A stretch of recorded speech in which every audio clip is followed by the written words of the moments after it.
नमस्कार, video bulletin में आप सभी का स्वागत है। पेश है आज के मुख्य समाचार। युवा स्वाभिमान पार्टी के अनूप अग्रवाल ने आज घोषणा की है कि सांसद नवनीत राणा व विधायक रवि राणा के निर्देश पर युवा स्वाभिमान पार्टी द्वारा कल गुरुवार 16 मई से शहर के सभी पबों को बंद कराया जाएगा, जिसके लिए विनय पूर्वक अभियान छेड़ा जाएगा। किसी को कोई तकलीफ न होने देते हुए पब संचालकों से हाथ जोड़कर विनती की जाएगी कि वे पब को बंद कर दें। अग्रवाल के मुताबिक बिना बवाल या हो हल्ला के सभी पब बंद कराए जाएंगे। युवा स्वाभिमान पार्टी ने आज ही इस विषय में एक निवेदन पुलिस आयुक्त नवीन चंद्र रेड्डी को भी सौंपा है। इसके साथ ही महाकाली माता मंदिर शक्तिपीठ के पीठाधीश्वर शक्ति महाराज ने भी पब संस्कृति के खिलाफ आवाज उठाते हुए कहा कि शहर के नामांकित पबों में एमडी, कोकीन व अन्य नशे के सामान मिलते हैं और यहाँ पर रात भर युवक युवतियां नशे की हालत में रहते हैं। शक्ति महाराज ने दावा किया कि ग्रामीण इलाकों से पढ़ाई लिखाई के लिए शहर में आई युवतियों को पहले पब की आदत लगाई जाती है और उसके बाद उन्हें धीरे धीरे एमडी ड्रग का भी आदि बनाया जाता है। साथ ही नशे में चूर युवतियों के साथ दुष्कर्म भी किया जाता है, जिसके लिए पब में कमरे भी बनाए गए हैं। इस आरोप के साथ ही शक्ति महाराज ने साधु छापा डालते हुए शहर के सभी पब को बंद करवाने का ऐलान भी किया। इस समय अमरावती शहर में पब का मामला गरमाया हुआ है। शहर में मनोरंजन के नाम पर पब अवैध रूप से चलाए जा रहे हैं। ऐसे में एक्साइज विभाग को मिल रही शिकायत के बाद आबकारी विभाग की अधीक्षिका ज्ञानेश्वरी अहिर अब एक्शन मोड में आ गई है और उन्होंने शहर में चल रहे बार व परमिट रूम नियमों से चल रहे हैं अथवा नहीं, इसकी जाँच करने के साथ ही सभी बार व परमिट रूम को समय पर बंद करने बाबत निर्देश जारी किए हैं। भोळ्या बाबड्या मुलींना त्या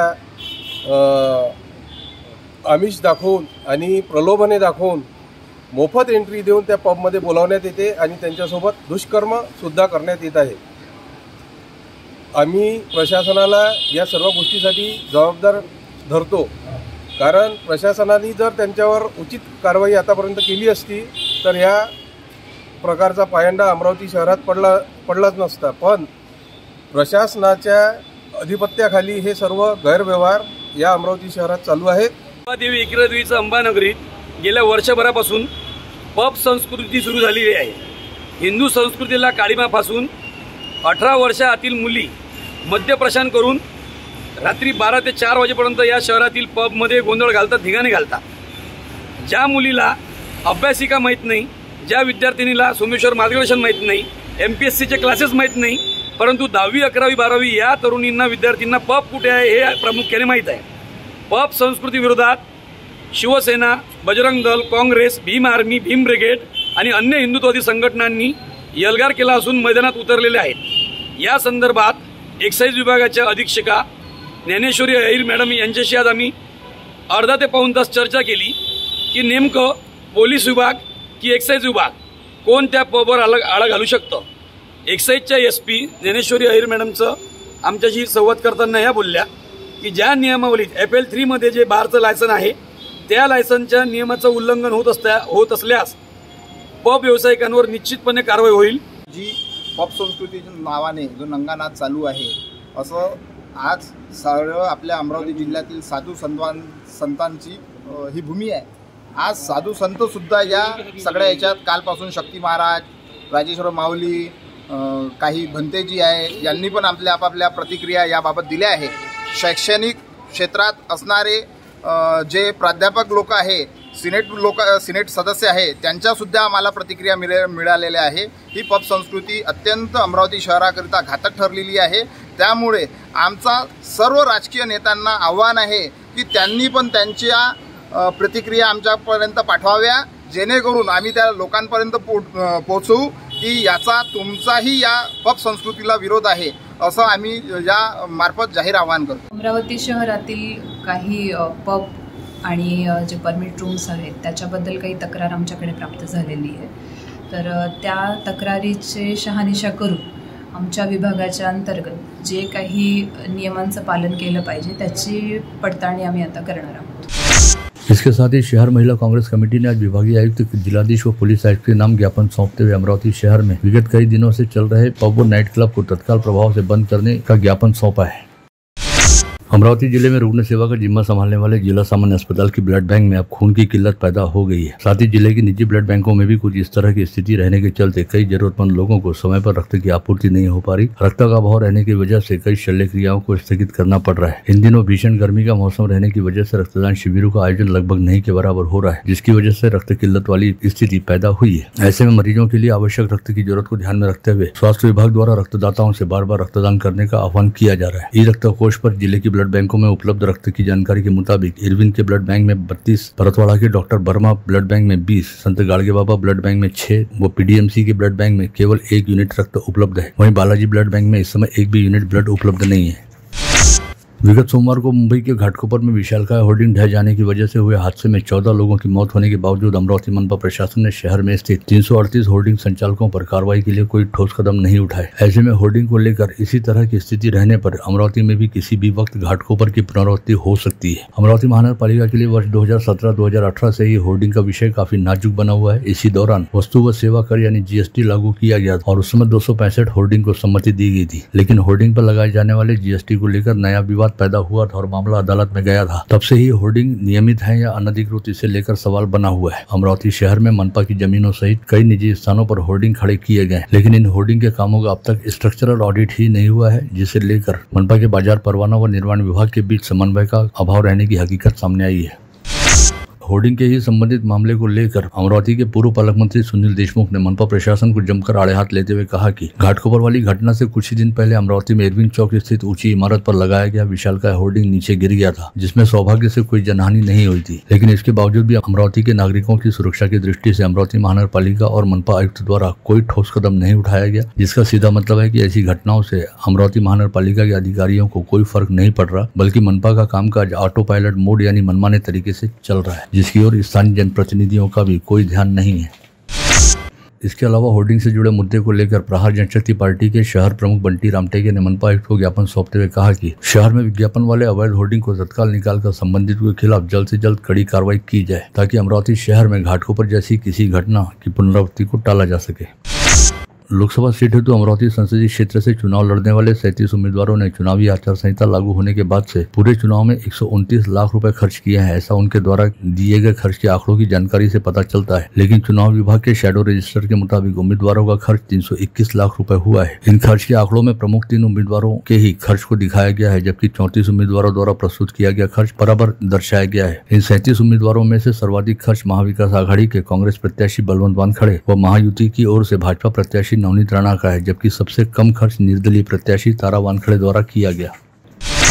महानगर पालिका के सुखली कंपोस्ट डिपो से होने वाले प्रदूषण के लिए मनपा को जिम्मेदार ठहराते हुए केंद्रीय हरित लवाद ने मनपा पर 47 करोड़ रुपए का जुर्माना लगाया था, जिससे बचने के लिए मनपा ने सुप्रीम कोर्ट में अपील दायर कर रखी है। इस मामले में मनपा ने पिछली तारीख के समय कंपोस्ट डिपो में जमा बायो माइनिंग की प्रक्रिया को पूरा करने हेतु विविध कारण देकर समय मांगा था, जिसके चलते इस मामले को लेकर अगली सुनवाई अब 29 मई को रखी गई है।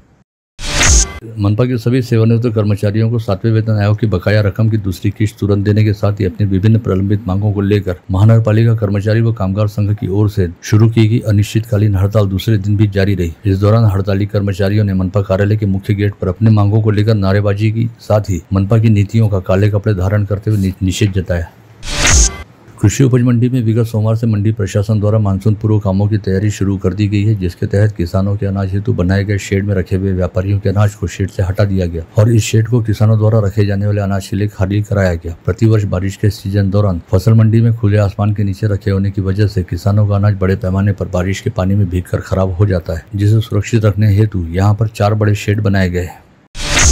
छत्रपति संभाजी महाराज की जयंती अवसर पर स्वराज्यवीर छत्रपति संभाजी महाराज जयंती उत्सव समिति द्वारा नवसारी रोड स्थित स्वामी विवेकानंद उद्यान में आयोजित व्याख्यान का उद्घाटन करते हुए विधायक सुलभा खोड़के ने कहा कि हिंदवी स्वराज्य के संस्थापक छत्रपति शिवाजी महाराज के ज्येष्ठ पुत्र तथा द्वितीय छत्रपति संभाजी महाराज अपराजित योद्धा रहने के साथ ही असामान्य शूरवीर थे। संभाजी महाराज ने अपने महज 8-9 वर्ष के कार्यकाल दौरान कुल 120 लड़ाइयां लड़ी और वे किसी भी युद्ध में पराजित नहीं हुए। आगामी मानसून को ध्यान में रखते हुए शहर की स्वच्छता बाबत उपाय योजना करना आवश्यक है, जिसे लेकर विधायक सुलभा खोड़के ने मानसून पूर्व तैयारी निमित्त मनपा आयुक्त व प्रशासक देवीदास पवार से फोन पर चर्चा की। साथ ही संभावित खतरे व दुविधा को देखते हुए प्रभावी यंत्रणा सुसज्जित रखते हुए छोटे बड़े नालों की साफ सफाई करने के निर्देश दिए। हाल ही में देश के सबसे बड़े पुरस्कार पद्मश्री पुरस्कार से वज्जर अनाथ आश्रम के शंकर बाबा पापलकर को राष्ट्रपति द्रौपदी मुर्मू के हाथों राष्ट्रपति भवन में हुए एक समारोह के दौरान सम्मानित किया गया। इस अवसर पर बुधवार 15 मई की शाम प्रसिद्ध हनुमान व्यायाम प्रसारक मंडल के प्रांगण में शंकर बाबा का नागरिक सत्कार किया गया। इस अवसर पर उन्होंने भावनिक भाषण के दौरान यह पुरस्कार हनुमान व्यायाम प्रसारक मंडल के संस्थापक स्वर्गीय अंबादास पंत वैद्य व जिले की जनता को यह पुरस्कार समर्पित किया। उन्होंने कहा कि एक पद्मश्री पुरस्कार से काम नहीं चलेगा, बल्कि हमें अनाथ बच्चों के पुनर्वसन के लिए कार्य करने की जरूरत है। इन अनाथ बच्चों के साथ सिर्फ फोटो न निकालने बल्कि उन्हें पुनर्वसन के बारे में भी सोचे। इस समय मंच पर हनुमान व्यायाम प्रसारक मंडल के प्रधान सचिव प्रभाकर राव वैद्य, पुलिस आयुक्त नवीन चंद्र रेड्डी व अन्य गणमान्य उपस्थित थे। सब लोग आए, पर ऐसे बेसहारा बच्चे जो मैंने ले गया था, उनका माँ कहाँ है, उनके बाप कहाँ हैं? नालियों में, संडास में डाले हुए बच्चे आज संसद में हमने पहुंचा दिए, राष्ट्रपति भवन में हमने लिए, वो आपके आशीर्वाद के लिए, बताने के लिए नहीं।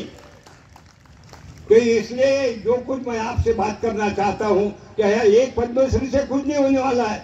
ये हिंदुस्तान को अपने को दिशा देना है।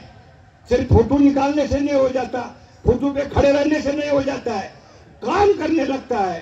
काम करने जैसा यहाँ वैद्य साहब की संस्था के अंदर उनके जो कर्मचारी काम करते हैं की जे दिव्यांग आहेत समाजात आणि ज्यांना पालक कोणी नाही अशा सर्वांना आश्रय मिळाला पाहिजे, सर्वांना समाजाने सोबत घेतला पाहिजे आणि समाजाने आपल्या सोबत वर आणला पाहिजे, सर्वांच्या समान आणला पाहिजे, याच्यासाठी ते जे प्रयत्न करत आहे। आणि जो कायदा ते बनवण्यासाठी त्यांनी जो प्रयत्न केला, म्हणजे पद्मश्री कोणी स्वीकारला तर स्वतःसाठी स्वीकारतो, पण आपण कायदा बनवण्यासाठी आपण प्रधानमंत्र्यांनी जे विनंती केली, आपल्या स्वतःसाठी काही विचारलं नाही, आपण तर फक्त।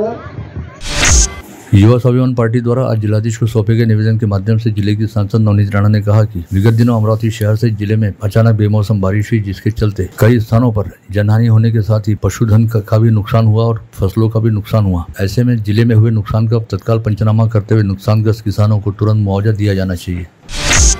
शहर के प्रभाग क्रमांक 17 के कई रिहायशी इलाकों में विगत 5-7 दिनों से स्ट्रीट लाइट बंद है, जिसके चलते घने अंधेरे में यहां पर चोरी की घटनाएं होने की संभावना के साथ ही रात के समय सड़क पर रहने वाले गड्ढे दिखाई नहीं देने की वजह से सड़क हादसे घटित होने की संभावना बनी हुई है, जिसे ध्यान में रखते हुए परिसरवासियों ने मनपा आयुक्त को लालटेन भेंट देने का निर्णय लिया है।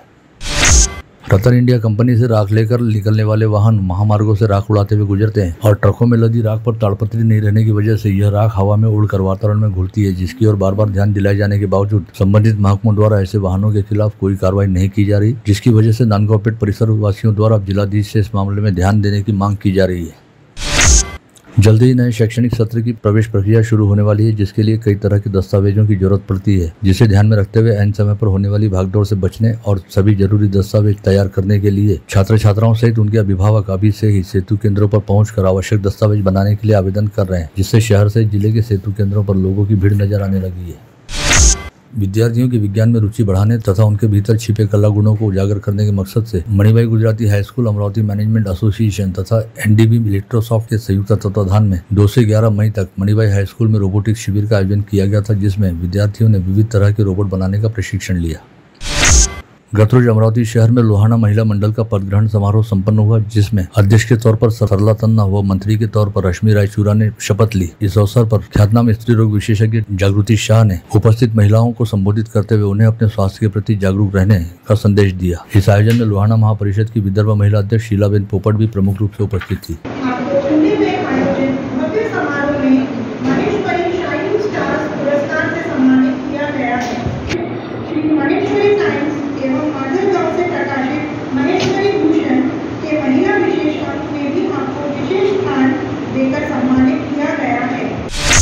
मेलघाट व्याघ्र प्रकल्प अंतर्गत आगामी 23 मई को निसर्ग अनुभव कार्यक्रम चलाया जाने वाला है। इस कार्यक्रम के तहत मचान बुकिंग की सुविधा कल गुरुवार 16 मई से magicmelghat.in पोर्टल पर उपलब्ध करा दी गई है। मेलघाट व्याघ्र प्रकल्प अंतर्गत 131 मचान उपलब्ध रहने वाली है, जहां पर बैठकर बुद्ध पूर्णिमा की रात चंद्र प्रकाश में निसर्ग के सौंदर्य के साथ विविध प्राणी देखने का अवसर उपलब्ध होगा।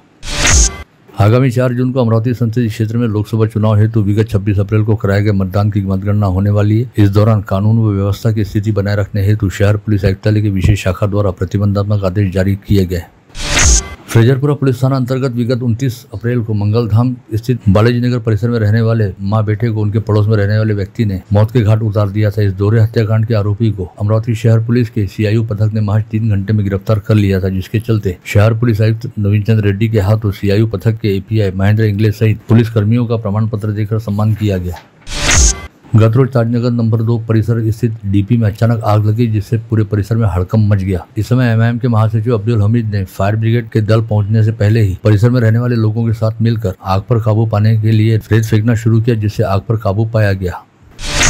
मोर्शी पुलिस थाना क्षेत्र अंतर्गत ग्रामीण इलाके में रहने वाली 13 वर्षीय नाबालिग बच्ची के साथ उसके 40 वर्षीय पिता ने जोर जबरदस्ती करते हुए दुराचार किया। इस मामले में मोर्शी पुलिस ने आपराधिक मामला दर्ज करते हुए आरोपी पिता को गिरफ्तार कर लिया है। सोशल मीडिया पर जान पहचान और दोस्ती करने के साथ ही एक युवती के साथ विवाह का झांसा देते हुए दुराचार किए जाने का मामला धामनगांव रेलवे में सामने आया, जिसे लेकर दत्तापुर पुलिस ने बालू यादव नामक युवक के खिलाफ आपराधिक मामला दर्ज करते हुए उसकी तलाश करनी शुरू की है। लोनी पुलिस थाना क्षेत्र अंतर्गत बेलोरा गांव में रहने वाली 34 वर्षीय महिला के साथ उसके पड़ोस में रहने वाले 25 वर्षीय युवक ने छेड़खानी की, जिसे लेकर विरोध दर्शाए जाने पर उस युवक व उसके पिता ने महिला व उसके पति के साथ मारपीट करते हुए उन्हें जान से मार देने की धमकी दी। साथ ही युवक ने अपने दोस्त के साथ महिला की दुकान पर भी जाकर उसे धमकाया। लोनी पुलिस ने तीनों आरोपियों के खिलाफ आपराधिक मामला दर्ज किया है। अंजनगांव सुरजी तहसील के बुराला मार्ग पर कल शाम 5 बजे सक्षम खलोकर नामक 28 वर्षीय युवक ने नीम की झाड़ पर नायलॉन की रस्सी से फांसी लगाकर आत्महत्या कर ली। अल्पभूधारक रहने वाला यह किसान फसलों की बर्बादी व सिर पर चढ़ रहे कर्ज से काफी परेशान था। चिखलदरा तहसील के डोवा गांव में सोमवार की शाम 5 बजे 70 वर्षीय भागू सावलकर नामक व्यक्ति ने अपनी 65 वर्षीय पत्नी लुकाया सावलकर के सिर पर लाठी से वार कर उसे बुरी तरह घायल कर दिया, जिसके कारण पत्नी की घटनास्थल पर मौत हो गई। कोतवाली थाना क्षेत्र में आने वाले टोपेनगर के पास शास्त्री नगर में रहने वाले मनीष रामावत नामक युवक ने फांसी लगाकर आत्महत्या कर ली। यह घटना सोमवार 13 मई को घटित हुई थी। नांदगांव खंडेश्वर के निकट शेरपुर गांव के वारकरी संप्रदाय को गांव सहित तहसील में बढ़ाने का काम करने वाले छत्रपति अप्पा केशर खाने की 11 मई की रात 10 बजे सड़क हादसे में मौत हो गई। चिखलदरा पुलिस थाना क्षेत्र में पेट्रोलिंग के दौरान गुप्त सूचना मिलने पर ग्रामीण अपराध शाखा की टीम ने बदनापुर में एक व्यक्ति के घर छापा मारकर कार्रवाई की और देशी व विदेशी शराब सहित 17,500 रुपए का माल बरामद किया। यवतमाल जिले के मजदूर ईट भट्टी पर काम करते सोमवार की रात मटन पार्टी का आयोजन किया गया। इस पार्टी के दौरान उपजे विवाद के चलते सहयोगी मजदूर की लाठी से बेदम पीटकर हत्या कर दी गई। यह घटना हिंगनघाट शहर में घटित हुई। पुलिस ने 3 आरोपियों को गिरफ्तार किया है। यवतमाल में अपने मित्र की पत्नी को पेड़े में बेहोशी की दवाई खिलाकर एक प्राध्यापक ने पहले तो उसके आपत्तिजनक चित्र निकाले, फिर उन फोटोज को वायरल करने की धमकी देते हुए मित्र की पत्नी के साथ कई बार जोर जबरदस्ती की, जिससे तंग आकर पीड़िता ने पुलिस में शिकायत दर्ज कराई। अवधूतवाड़ी पुलिस ने विजेंद्र जाधव नामक प्राध्यापक के खिलाफ आपराधिक मामला दर्ज किया। अकोला के रामदासपेट थाना क्षेत्र के रालीजिन परिसर से सोमवार की रात कबाड़ व्यवसायी अरुण वोरा के अपहरण मामले में पुलिस को 36 घंटे बाद भी कोई ठोस सुराग नहीं मिला है। ऐसे में अकोला जिला पुलिस ने अरुण वोरा के बारे में कोई भी खबर अथवा सुराग देने वाले व्यक्ति को 25,000 रुपए का इनाम देने की घोषणा की है। मेहकर के निकट गौढाला फाटक के पास हुए हादसे में दुपहिया सवार की घटनास्थल पर मौत हो गई। यह घटना बुधवार को घटित हुई, जब तेज रफ्तार दुपहिया और रास्ते से गुजर रही रूही के बीच आमने सामने टक्कर हो गई। मृतक की शिनाख्त संतोष राठौड़ के तौर पर हुई है।